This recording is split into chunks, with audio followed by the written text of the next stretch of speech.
బస్సులో ఉన్న ప్రయాణికులు కూడా సురక్షితంగా ఉన్నారు. మీరు చూస్తున్న దృశ్యాలు కర్నూలు జిల్లాలో సంబంధించినటువంటి వాగులు వంకలు పొంగిపోతున్నాయి. వాగులో బస్సు చిక్కుంది. అయితే డ్రైవర్ అప్రమత్తతో ప్రమాదం తప్పింది. కొండ సుంకేశ్వరం నుంచి కోవెలకుంట్లకు వెళ్తుండగా వాగు పొంగడంతో సంజామల వాగులో ఆర్టీసీ బస్సు చిక్కుకుంది. అయితే డ్రైవర్ అప్రమత్తంగా వ్యవహరించడంతో ప్రయాణికులంతా సురక్షితంగా బయటపడ్డట్టుగా తెలుస్తోంది.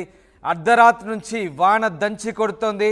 ప్రధానంగా ఉమ్మడి కర్నూలు జిల్లాలో భారీగా వర్షాలు కురుస్తున్నాయి. ఇక నంద్యాల ప్రాంతంలో కూడా భారీగా వర్షాలు కురుస్తున్నట్టుగా తెలుస్తుంది. ఆ దృశ్యాలు ఆర్టీసీ బస్సు వాగులో చిక్కుకున్న దృశ్యాలు మీరు చూడొచ్చు. ఒక్కసారిగా ఆర్టీసీ బస్సు వరద ఉధృతికి సంజామల వాగులో చిక్కుకుంది. కొండ సుంకేశ్వరం నుంచి కోవెలకుంట్లకు వెళ్తుండగా వాగు పొంగుతుంది. అయితే వరద ఒక్కసారిగా పెరగడంతో బస్సు కొట్టుకుపోయే ప్రమాదంలో పడింది.